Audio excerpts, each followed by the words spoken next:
watch it. Yeah. So nope. Yeah. Did you see it? I did. What's the consensus on it? I did, man. Thumbs up for Thumbs me, up. man. Thumbs Absolute- up. absolute. Thumbs way up. Yeah. 2 thumbs Yeah. to the ceiling. Thumbs up. Yeah. I don't understand. Like I think Jordan Peele, to me, he brings a different flavor to the film. I agree. He brings a different Intentionally. and the thing is, this is why I respect him so much, is that he is going beyond Marvel, DC. He's going outside the box of your normal cliched filmmaking. Yeah, storytelling, man. The storytelling was really, really good. And not only that, I think his choices of characters that he chose, or the actors that he chose, Keke Palmer, which to me wasn't really too far out of her normal. She stole the show, but she did a good job. When she first came on the scene, I was like, man, she done a pretty good job there. Yeah. And then with Daniel Kaluuya, you know what I mean, when the brother hardly said a word, you just felt his emotion. His nuanced acting is He is such a... beautifully done. Listen to me. That's one of my favorite parts of the movie because man. he literally could tell a story without saying a word. Yeah. The scene where he was holding the horse at the very beginning, all of his mannerisms, his emotions were shown on his face and his body language and all of that. And you could follow what he was thinking without him having to speak. Beautifully done. I absolutely love that. Now, does anybody understand the monkey situation in the standing shoe? Does anybody have any theories about that? Because everything else for me, especially based on what we discussed, I can kind of work with a little bit. But that one still doesn't, even after Jordan Peele explained it in an interview, Okay. it doesn't really resonate. I haven't heard him explain it. Yeah. What did he say? So the monkey represented, on that program where he went ballistic and killed everybody, he represented the spectacle and how we mistreat animals. Which I understand. Yeah, and so that, but still though, the standing shoe. So I heard, I'm stealing this from somebody else on YouTube, but I heard somebody kind of give an explanation that when you saw the shoe standing up, and what was the Jupiter? Yeah. He was staring at the shoe standing up when the monkey looked back at him. Now I got to go back and watch it again because I don't remember if it played out exactly like that. Yeah. But he's saying when the kid was focused on the shoe standing up and the monkey turned around and looked at him, he wasn't making eye contact with it at that time because he was fixated on the shoe. Yeah. That's what made the monkey treat him differently and come up and fist bump him instead of attacking him. Yeah. And that's what kind of set him up to think that when he was facing the disc later on, that he would be protected or be safe. That's that it kind of set him up with this false I see insecurity, like, okay, this monkey attacked everybody else but me. I have a way with the beast or whatever the case is, right? Yeah. Somehow he thought that he was going to be immune to it. Okay, So that's kind of that's what I heard. That's good. So that makes sense, except for this still doesn't explain why the shoe was standing. Yeah. Because there's no way on earth that a shoe was just going to randomly be sitting there, especially in the midst of chaos in the room shaking because it was a set, it wasn't a home. That's right. So that makes sense Right. from there, but it doesn't explain why it was like that. Yeah, exactly. Exactly. I tried my best. I watched that movie 2 weeks ago, and I tried my very best to watch and read as little as possible because I wanted my take to be as much of a hot take as it could possibly be. To be honest. But I did see where somebody referenced his interview where he said that the movie is purely about spectacle. It's about the way that we respond to various stimulus, things that are newsworthy or things that might be able to go viral or get us attention, which is why that TMZ scene was so critical. It was. Yeah. I think it's his filmmaking is impressive because he makes us take a look at ourselves from a social perspective and then technology. Yes. I mean, if you think about Get Out and Us, which I wouldn't compare this film to those, but when you think about those films, there's just some social commentary. Yes. And so if you look at it in that vein, I think that's what he's trying to do. Is just kind of help us to look past what we see with our own eyes, and think a little bit more about what's going on around us. And that's what I love, films that make me do that. You know what I'm saying? Make me really think about how to look at things from a filmmaker's perspective, I guess. Yeah. But I give it 2 thumbs up for sure because it's so much in there, man. And like breadcrumbs, little Easter eggs. I gotta watch it again. Yeah, and if you're like the general audience, you're gonna hate it because people just want to be entertained. Yeah, exactly. They want like an Independence Day film. You know what I'm saying? It's true. It's like everything can't be that easy. Sometimes we need to be challenged, man. So true. I think this was a direct. I mean, what you just said, I think that's the reason why the movie was made, because people are looking for spectacle. Easy. They want to be entertained. They want something that is a distraction or something that's just purely entertainment, as opposed to something that points them in a direction that forces them to almost look in the mirror at themselves. Yeah. Lauryn Hill has this quote. I just listened to that MTV Unplugged album over the weekend. Sweet. And one quote she said that stuck with me. She said, "People want fantasy, but what they need is reality." Yeah. Yep. I remember those lyrics. Yeah. And I was like, Yeah.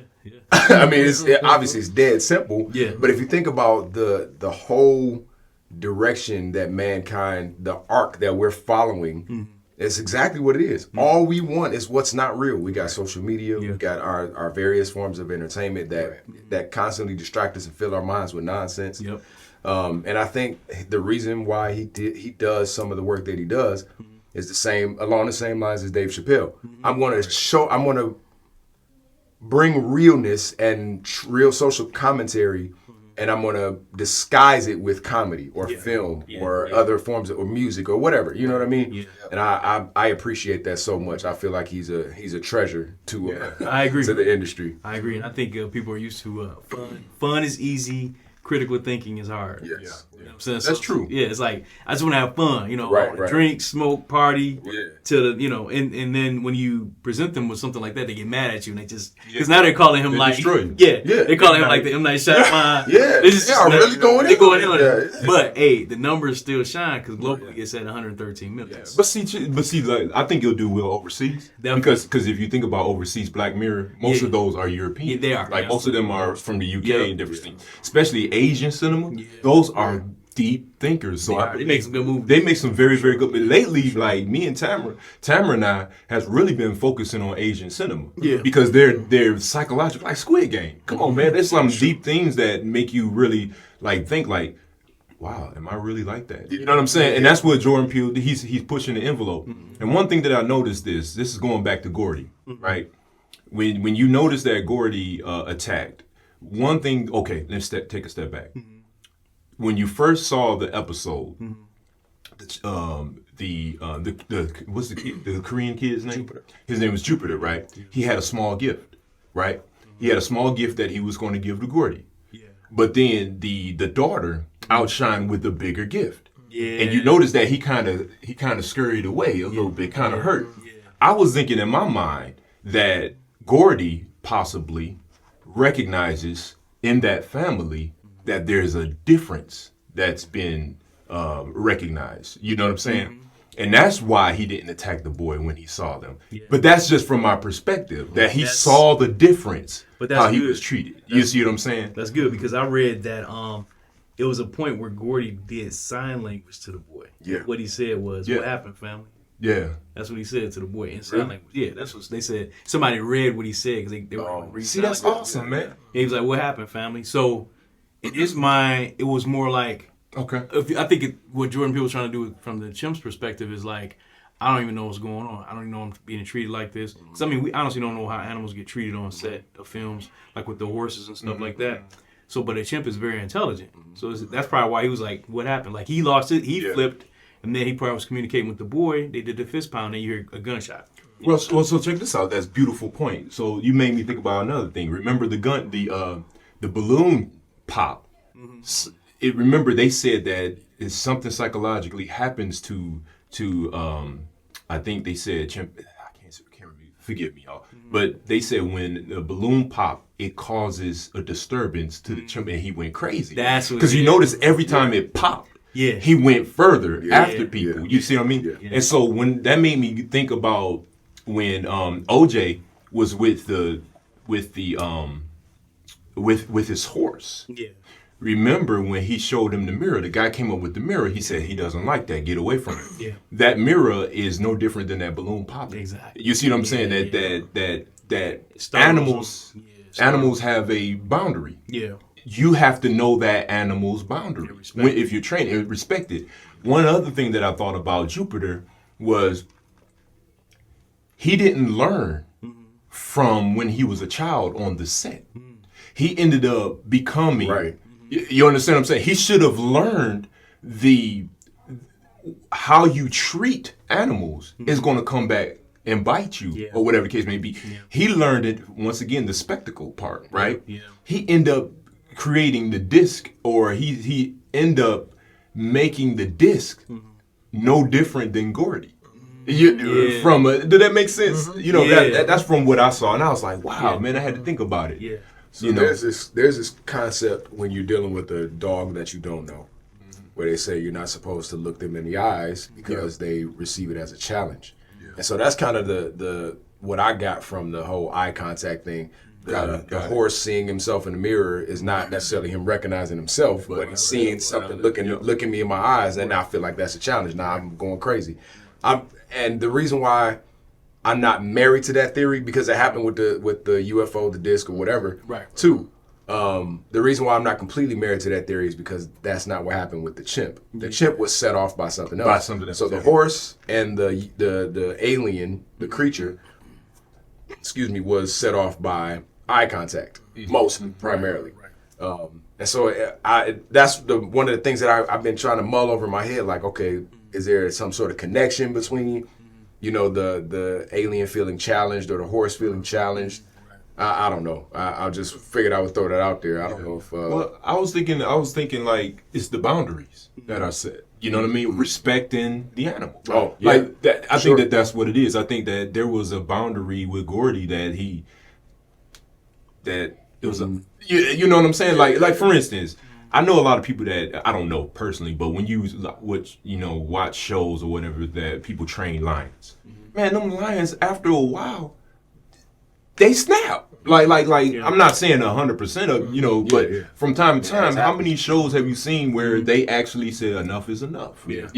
So it's all about those, I guess it's rules, nature, and boundaries or whatever the case may be. And maybe Jordan Peele in the story was talking about us knowing our own boundaries or whatever the case may be. As a side note, you know what I mean? I don't know. It was deep, man. I gotta watch it again. I'm gonna have to watch it again. Maybe we'll come back and talk about it again after I watch it. Yeah, definitely. I enjoyed it, man. I want to watch it again for sure. It's a lot. It's a lot. Because I was even thinking that that maybe Gordy had been abducted at one point, and something in that noise kind of triggered. You know what I'm saying? Yeah. I don't know, man. Because I feel like for the shoe to have been standing there like that, there had to be some sort of influence from another type of entity. You know what I'm saying? Possibly, or the shoe could have been. Now, the film opened with that scene. Yeah, right. The shoe could have been from the boy's perspective, and he could have had some kind of illusion or something like that. I don't know.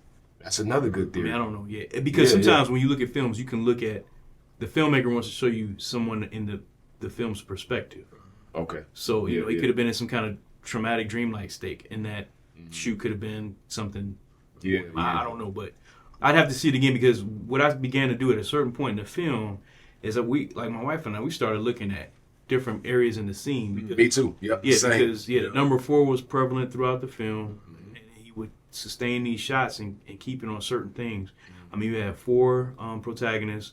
You have 4 walkie-talkies that represented communication, because they zoomed on that shot and sustained on it towards the end of the film. Okay. Then when the creature came into their territory again, they all lost communication, because the creature would always mess up in communication with electricity and stuff. So it was a lot of things, man. And like when G and I talked about it, like after he saw it, it is disjointed, man. It's you have to watch it again. But if you start picking up the breadcrumbs and the clues, you should be able to start putting some stuff together. But his overarching theme that he was trying to communicate to us, Jordan Peele, was the spectacle. Yeah, how we react to spectacle, how we mistreat. Now, I would say it was a couple of different things. How we mistreat animals, how we maybe marginalize women and the effect that it has on them. Because if you think about it, Keke Palmer's character, she had an alternative lifestyle, but she lacked attention that she yearned from her father. And her brother, they were close. I think they had a good relationship. Her brother had a lot of responsibility after the father passed, and that took its toll on him, because they were legendary in the industry. The grandfather, they were legends with the horse training and horse stunt thing. Right. So the grandfather's gone, the father's gone. So it's left on him. He ain't ready. They're losing money. She comes into the picture. Now they call it Jean Jacket. They call it Alien Jean Jacket because she didn't get to name her horse. But she always remembered that the dad didn't look up at her, but he did. Right. Yeah. And then at the end of the film, he did it recognize again. It's like I see you. So they had some kind of connection, but it really was showing us how we kind of treat our women, whether it's in our family or just Society. society. So that little things like that stand out to me because I'm drawing on his past projects to come to that summation. Gotcha. If you think about us, the messages that were in there, and definitely get out the resounding messages there. Yeah. There are messages socially like that in this film also. And it's all masked with entertainment, an alien, abduction type story, but the social dynamics are there for us to kind of look at and analyze, but again, people just want to be entertained. Yeah, exactly. They don't really care about all that, you know what I'm saying? Did y'all notice the Akira slide on the Yes, motorcycle? yes. I thought that was so sweet. That was man. legit. That was legit. What was it? The Akira slide, like when she slid on the bike sideways. Yeah. The film Akira and stuff. You ever seen the Akira? You haven't. That's That's why I anime. don't- yeah, One that's why I- classic. Yeah, that's a classic anime. Yeah. Okay. Yeah, I thought it was real slick, man. Yeah. But it was good, man. Yeah. I enjoyed it, man. Okay, so what did y'all think about the visual effects? Like the way that when they finally fleshed out the creature. Yeah, I thought it was fascinating. Now, this is what I was telling G, and I think I told you too, that so when the creature opened up, it looked like some type of a technological object. So it looked, the center of it looked like a computer chip Yes. and a Yep, digital yep. board. Exactly. So I'm like, what is that? You know what I'm saying? What is that saying to us regarding our relationships with technology, our detrimental relationship with technology? So that was something that stood out to me. But I love how OJ figured out, I'm just not gonna look at it. Yeah, Right. Yeah. And that's how it kind of passed over. Now, there's the question I have for y'all. Do y'all think OJ lived or died at the end? Because, okay, he did that, but when we saw him standing out, and the sign said, out yonder, he didn't ever come close to his sister again. I mean, when y'all meet back up, with your sister, y'all gonna hug and be like, you okay? Right. But he stood off in the dust. So they were suggesting, they left that open-ended Right. to your interpretation Right. as to whether or not he lived or died. Because he told her to go on. So she went on. Right. And then she made him, she made the alien come and take up that balloon and all that stuff. Yeah. But then we never saw OJ again until that ending closing scene. So it's up to interpretation whether or not he lived or died. I think he survived. Yeah. I mean, to me, that's the best way to wrap it up. Yeah. That he survived. That they because he was the one to figure out how to avoid getting sucked up in the first place. You know what I mean? Yeah. And so I think it would stand to reason, hopefully, that he would have survived. I'm gonna tell you what I think. Yeah. I'm gonna tell you how I would have ended. Uh-huh. I would have ended. When she got up and she looked and she smiled. Yeah. I would have cut the camera off. Yeah. Because then you would give you, you know what I'm saying? It'll be that mystery of, who was that she was smiling? Yeah. You know what I'm saying? I would have made so many people mad. But I would have cut off the camera. Credits. Wow. Yes. So That's sweet, dude. I love that stuff, dude. There are a couple of things in there that stood out to me. I talked to G about them. Is the eyes were overarching theme. Yes, Agreed. it was a Because- huge thing. If you really look at it, the interesting shot that we discovered at the very end of the film when the creature consumed the blow up guy is that as he consumed him and crushed him, the last shot you see of the blow up guy is his eye. You know what I'm saying? Yep. And I so noticed that. and so Daniel Kaluuya, he did a lot of eye work. You know what I'm saying? Even the look up when their father was training him and she was up in the window. Yeah. Just the eye contact in that movie was Yeah. it was intentional. It's hell. That's what first hit his father too. The coin witness. It was That's right. high, yeah. Yeah. And then so that's what was a sustaining scene to me when the father was in the hospital dead and they just closed the shot in on him. Yeah. 'Cause I'm like, and they showed the X-ray of the quarter in his head. Yeah. Right, You know what I'm right. saying? Yeah. And so for me, that says to me about our relationship, with what our eyes consume and how technology is a two-edged sword and how it helps us and hurts us with I think that. it also with the eyes, like it was a theme of the animals not wanting to have eye contact and us thriving on it and eating it so bad. Yes. 'Cause the way that his sister reacted by not being recognized, you know what I mean? Yeah. His dissatisfaction with the way his company was going, you know what I mean? It just seemed like there was always this humans were trying to get attention and the animals were trying to get away from it. Exactly. So I think that was kind of a little bit of maybe a lesson there. Like, You know what? is that really our natural state? You know what I mean? And that's a good point because even the fries guy, the fries guy, because his intent Right. was to see what they call it a UAP.